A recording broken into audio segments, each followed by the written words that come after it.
지난주일까지 데살로니가 전서 말씀을 생각해 보셨죠? 오늘은 이어서 데살로니가 후서 말씀도 같이 생각해 보려고 합니다. 지난주일까지 보신 대로 데살로니가 교회는 사도 바울에게 믿음과 사랑과 소망의 면에서 큰 칭찬을 받은 교회였습니다. 바울은 하나님을 향하는 너희 믿음의 소문이 각처에 퍼졌으므로 우리는 아무 말도 할 것이 없노라 했습니다. 또 사랑의 면에서는요, 형제 사랑에 관하여는 너에게 쓸 것이 없다고 할 정도로 칭찬을 했습니다. 소망에 대해서도 마찬가지 표현을 썼죠. 너에게 쓸 것이 없다고 또한 칭찬을 했습니다. 데살로니가 교회는 이처럼 믿음의 역사, 사랑의 수고, 소망의 인내가 뛰어난 교회였었죠. 한 번 더 따라서 하실까요? 죄송합니다. 따라서 하십니다. 믿음의 역사, 사랑의 수고, 소망의 인내. 그러면요, 이처럼 사도 바울에게 칭찬을 받던 데살로니가 교회가 이처럼 칭찬받은 이후에는 어떻게 됐을까요? 계속 칭찬받는 교회가 됐을까요? 아니면 변질됐을까요?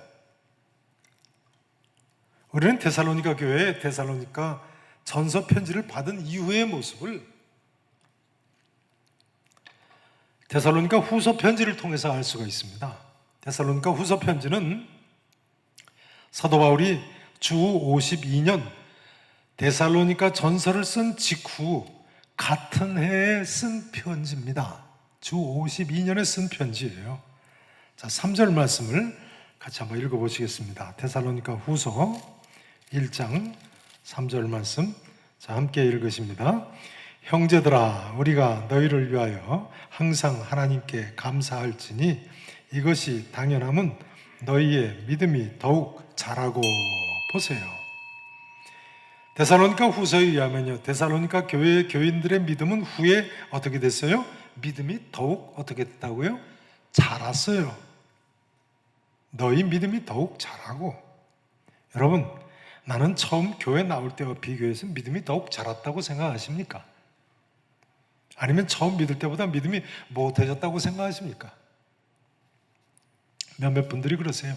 코로나 때문에 교회 못 다니니까 우리 애들 믿음이 떨어지는 것 같아서 큰일 났다. 아, 믿음이 떨어지면 안 되죠. 근데 교회 학교 어린이들만 문제가 아니고요. 전에 교회 학교 선생님 한 번 만났는데 그러세요. 저한테. 저는 하나님이 살아계시다고 믿기는 하지만 하나님께서 내 기도를 응답해 주셨다고 생각된 적은 한 번도 없었다고요. 제가 속으로 그랬습니다. 솔직하게 말씀해 주셔서 참 감사하다고.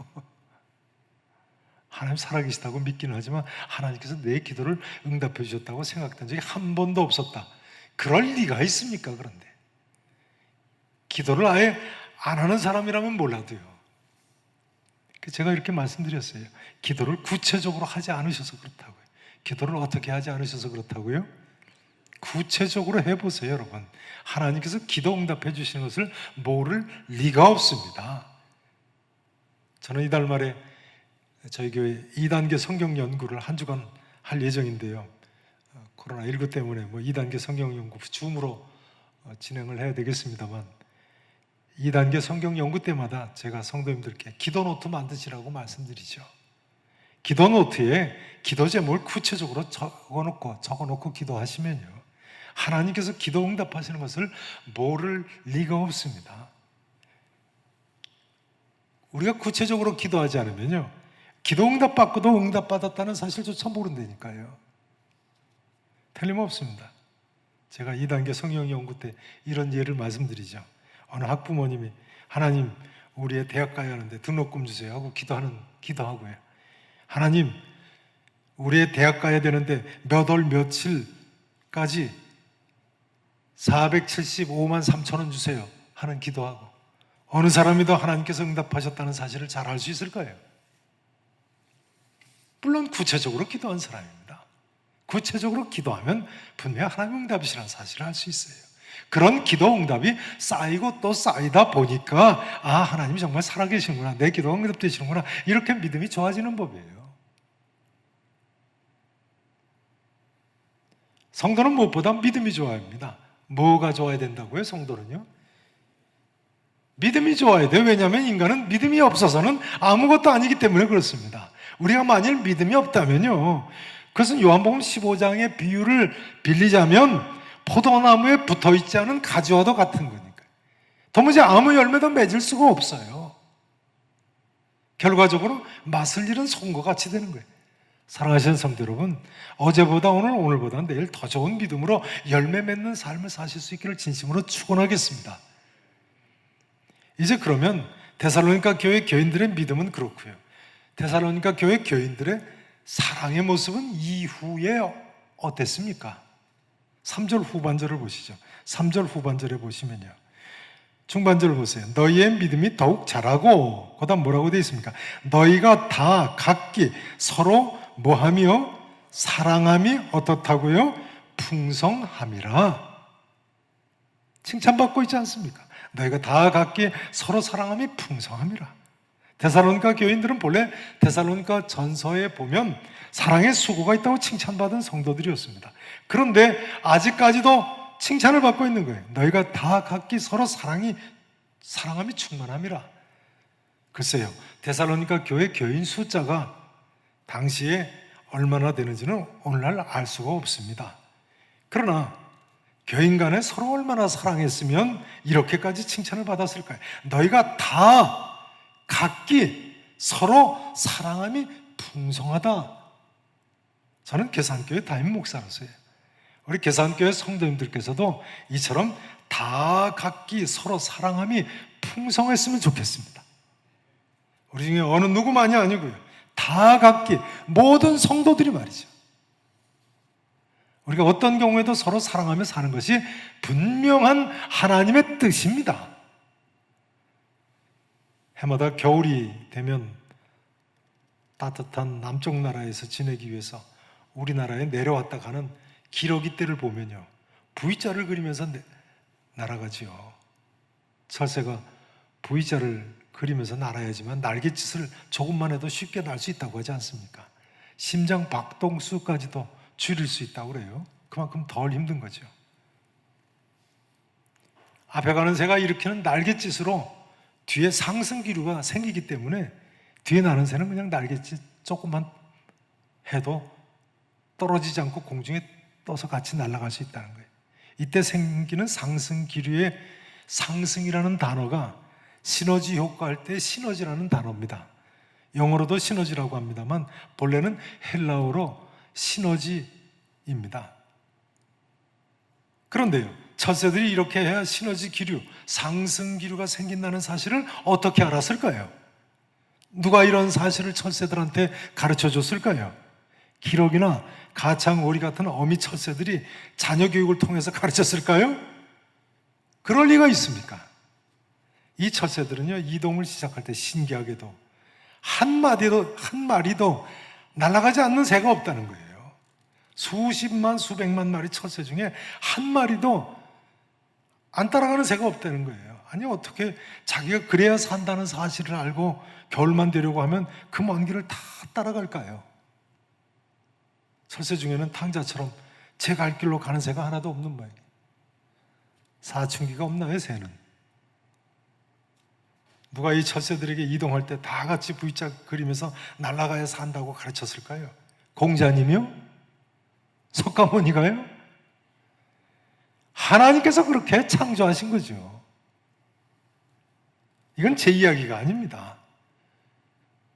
이건 제 이야기가 아니에요. 욥기 39장 26절에 보면 하나님께서 욥에게 이렇게 말씀하셨습니다. 매가 떠올라서 날개를 펼쳐 남쪽으로 향하는 것이 어찌 내 지혜로 말미암느냐. 스스로 지혜 있다고 생각하던 욥에게 하나님께서 하신 말씀입니다. 내 지혜가 그렇게 뛰어나냐?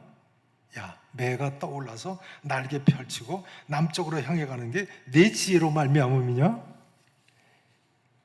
그러니까 이건 사실상 모든 인간들에게 하시는 하나님의 질문입니다. 이것이 어찌 매에게만 해당되는 이야기겠습니까?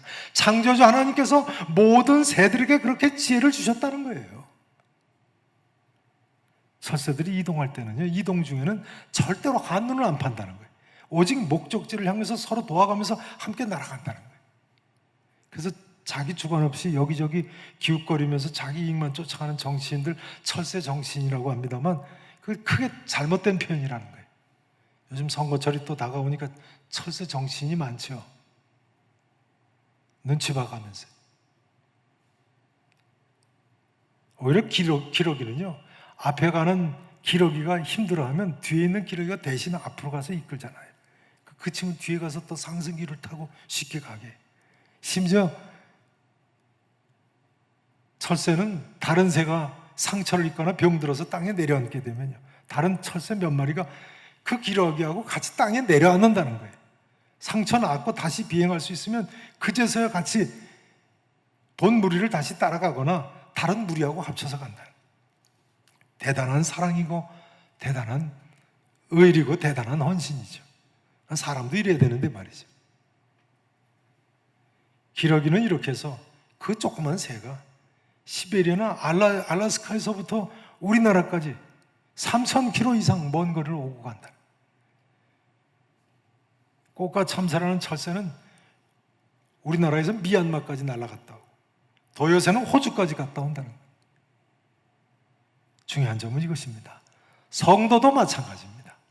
우리가 서로 하나 되고 협력하고 사랑하고 힘을 합쳐야지만 뭔가를 이룰 수 있는 것이 하나님의 정한 이치입니다. 하나님께서 우리도 그렇게 만드셨어요. 우리가 다 한 몸을 이루는 뭐예요? 지체 아닙니까? 지체.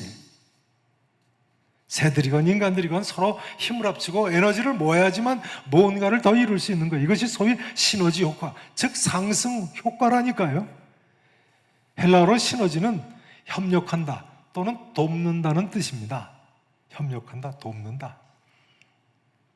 사도 바울이 고린도전서 3장 9절에서 이 단어를 사용하고 있는데요, 이런 표현이에요. 우리는 하나님의 동역자들이다 할 때 동역자라는 표현을 바로 이 시너지라는 단어를 사용하고 있어요. 하나님의 동역자들, 협력하는 사람들, 돕는 사람들이는. 로마서 8장 28절에서 사도 바울은 이 시너지라는 헬라어 단어를 또 사용하고 있어요. 로마서 8장 28절, 유명한 구절이죠. 우리가 알거니와 하나님을 사랑하는 자 곧 그의 그 뜻대로 부르심을 입은 자들에게는 모든 것이 합력하여 선을 이루시느니라. 여기 이 구절 중에 합력한다는 단어가 바로 헬라어로 시너지라는 단어예요. 협력한다, 돕는다. 우리가 하나님의 누구들이라고요? 동역자들이고. 그러니까 서로 협력하며 서로 사랑해야죠. 그래야 시너지 효과, 상승 효과를 내고 하나님을 위해서 큰 일을 감당할 수 있는 거예요.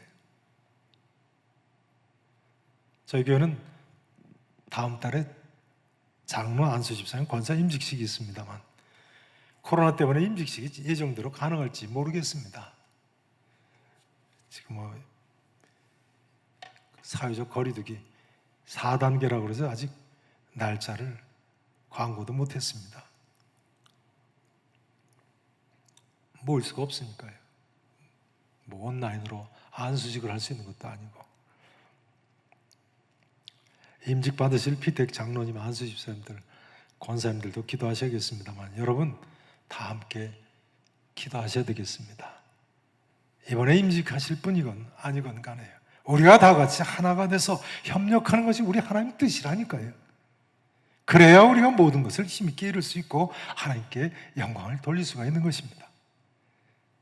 우리 계산의 모든 성도님들 모두가 다 각기 초대교회 데살로니가 교회의 성도님들과 같이 다 각기 말이죠, 서로 사랑함이 풍성해서 더 놀라운 사역을 감당하실 수 있기를 진심으로 축원하겠습니다.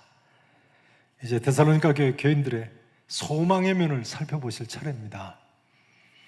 데살로니가 교회 교인들은요, 데살로니가전서 1장 3절에서 소망에 인내가 있다고 칭찬을 들었죠. 그 후에 어떻게 됐을까요? 자, 데살로니가후서 오늘 보면 1장 4절을 보시겠습니다. 1장 4절이요. 자, 함께 읽어보시겠습니다. 각 가정에서 예배 드리시는 분들도 1장 4절 함께 읽으세요. 시작. 그러므로 너희가 견디고 있는 모든 박해와 하나님의 여러 교회에서 우리가 친히 자랑하노라. 그 후에 어떻게 됐습니까? 데살로니가 교회 교인들 아직까지도 모든 박해와 환난이 있는데 그런 중에도 인내와 믿음을 지키고 있군요. 바울은 5절 중반부에 보시면 이렇게 가르치고 있습니다. 이는 너희로 하여금 하나님의 나라에 합당한 자로 여김을 받게 하려 함이니 그 나라를 위하여 너희가 또한 고난을 받느니라. 그 나라를 위하여 뭘 받는다고요? 그러니까요, 하나님 나라에 합당한 자로 여기심을 얻기 위해서 우리에게 뭐가 필요하다고 할 수 있습니까? 역설적인 이야기입니다만 고난과 환난이 필요한 거예요. 하나님 나라를 위해서 우리에게 뭐가 필요하다고요? 고난과 환난이 필요해요. 여러분, 우리가 하나님 나라를 위해서 다시 이야기하자면 소망을 위해서요. 소망을 위해서 우리에게 고난이나 환난이 필요하다는 사실 얼마나 공감하시는지요? 틀림없습니다. 하나님 나라를 위해서는 고난이나 환난이 우리한테 필요하다고 하지 않을 수 없습니다.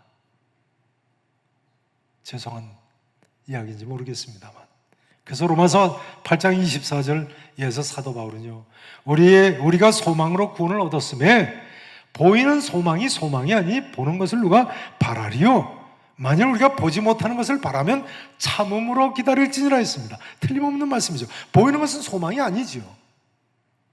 보지 못하는 것을 바라니 우리가 참음으로 인내함으로 기다려야죠. 바울은 같은 로마서에서 우리가 환난 중에도 즐거워하나니 이는 환난은 인내를, 인내는 연단을, 연단은 소망을 이루는 줄 알미니라 했어요.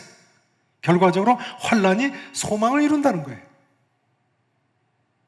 환난은 인내를, 인내는 연단을, 연단은 소망을 이루니까 환난이 뭘 이루어요? 결과적으로는 소망을 이룹니다. 여러분, 내가 지금 겪는 환난과 고난이 이 다음에 내게 소망을 이룬다는 사실을 받아들이실 수 있으십니까? 틀림없어요. 과거의 고난이 아니면 오늘 내가 없는 것입니다. 같은 사실을요, 그러므로 사도 베드로는 베드로전서 1장 6절 이하에서 이렇게 가르칩니다. 너희가 이제 여러 가지 시험으로 말미암아 잠깐 근심하게 되지 않을 수 없으나 오히려 크게 기뻐하는도다. 고담, 왜요? 너희 믿음의 시련이, 지금은 확실함으로 되어 있습니다만, 너희 믿음의 시련이 불로 연단하여도 없어질 금보다 더 귀하여 예수 그리스도께서 나타나실 때에 뭘 얻게 할 것이라고요? 칭찬과 영광과 존귀를 얻게 할 것이라는 거예요. 여러분, 내가 지금 겪는 고난이나 환난이나 시련이 금보다 더 귀하다고 생각하셔야 돼요. 혹시라도 사는 것이 힘들게 느껴지십니까? 우리는 내게 있는 고난이나 환난이 금보다 더 귀하다고 생각하셔야 돼요. 그리고 오히려 기뻐하시는 자리로 나가시길 바랍니다. 그렇다면 항상 기뻐할 수가 있는 거지요. 왜 그렇습니까? 우리가 지금 겪는 환난이나 고난을 통해서 하나님 나라에 합당한 사람이 되기 때문에 그렇습니다. 우리에게 더 큰 소망을 가져다 주기 때문에 그렇습니다. 믿음의 시련이 금보다도 더 귀하다니까요. 믿으실 수 있기를 진심으로 축원합니다. 이제 6절, 7절 전반부 말씀을 보십니다. 본문 6절, 7절 전반부 보세요. 너희로 환난을 받게 하는 자들에게는 환난으로 갚으시고 환난을 받는 너희에게는 우리와 함께 무엇으로 갚으세요? 안식의 날이 있을 거라는 거예요. 지금은 환난을 받아도 우리와 함께 사도 바울 일행도 환난을 받고 있잖아요. 안식으로 갚으시는 것이 하나님의 뭐라고요? 그게 하나님의 공의라는 거예요. 언제 그렇게 안식으로 갚으세요? 주 예수께서 자기의 능력과 천사들과 함께 하늘로부터 불꽃 가운데 나타나실 때, 주님 다시 오실 때. 지난주에도 말씀드렸습니다만 우리 주는 분명히 다시 오실 것입니다. 그리고 그날이 되면 하나님께서는 분명히 모든 사람을 심판하실 것입니다. 그것이 하나님의 공의입니다. 공의. 이 하나님의 공의의 심판을 모르는 사람들은 악인들이 형통하거나 예수 잘 믿는 사람들이 조금이라도 고난당하는 것을 보면 하나님 불공평하신 거 아니냐, 그렇게 반문합니다. 하나님 과연 살아계시냐 합니다. 그럼 그렇지 않습니다. 하나님의 공의는 반드시 선다니까요. 주님 다시 오실 때가 있고 그 후에는 분명히 심판이 있다니까요. 7절 하반절 이하를 보세요. 주 예수께서 자기의 능력에 천사들과 함께 하늘로부터 불꽃 가운데 나타나실 때 하나님을 모르는 자들과 우리 주 예수의 복음에 복종하지 않는 자들에게 뭘 내리세요?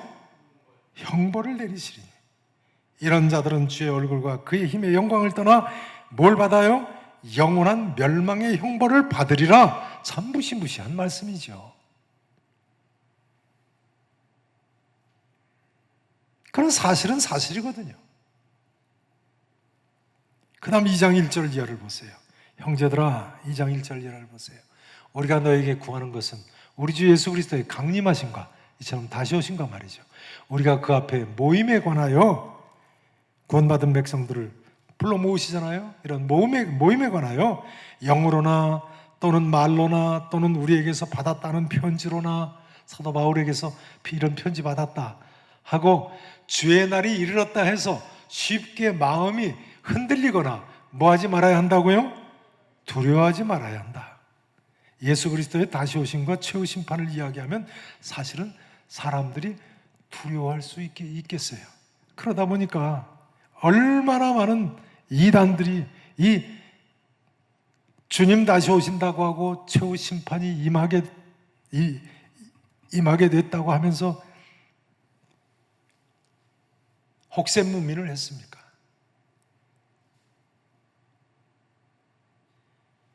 예수 그리스도의 다시 오심과 최후의 심판을 이야기하자면 꼭 이야기를 해야 됩니다.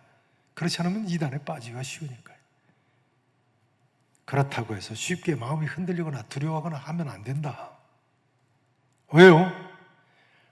성도는 그날의 최후의 심판을 걱정할 필요가 없기 때문이라는 거예요. 오히려 이 주님 믿는 성도들에게는 영광의 날이 될 것이기 때문입니다. 바로 그 다음 구절만 이제 마지막으로 이렇게 마치겠습니다. 10절 말씀을 보세요. 그날에 그가 강림하사 주께서 다시 오셔서 말이죠. 그의 성도들에게서 뭘 받으세요? 영광을 받으세요.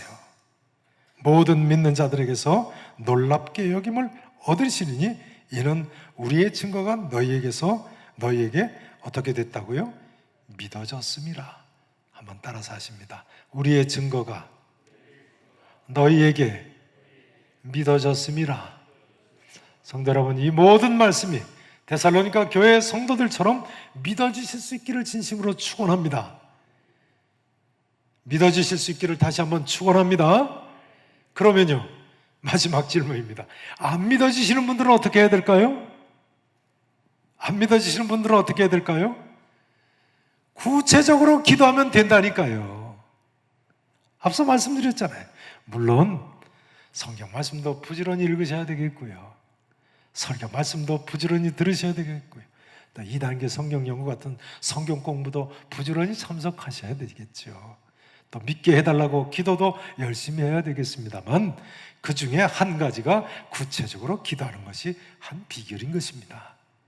이 시간 각 가정에서 예배드리시는 모든 분들에게 이 모든 성경 말씀이요, 데살로니가 교회 교우들처럼 믿어지실 수 있기를 진심으로 다시 한번 축원합니다. 그래서 믿음과 사랑과 소망의 면에서 우리 주님 오실 때까지 칭찬받으시고 하나님께 큰 영광을 돌리는 우리 모든 계산의 성도 여러분들과 자녀분들이 되실 수 있기를 우리 구주 예수 그리스도 이름으로 간절히 축원하겠습니다. 기도하시겠습니다.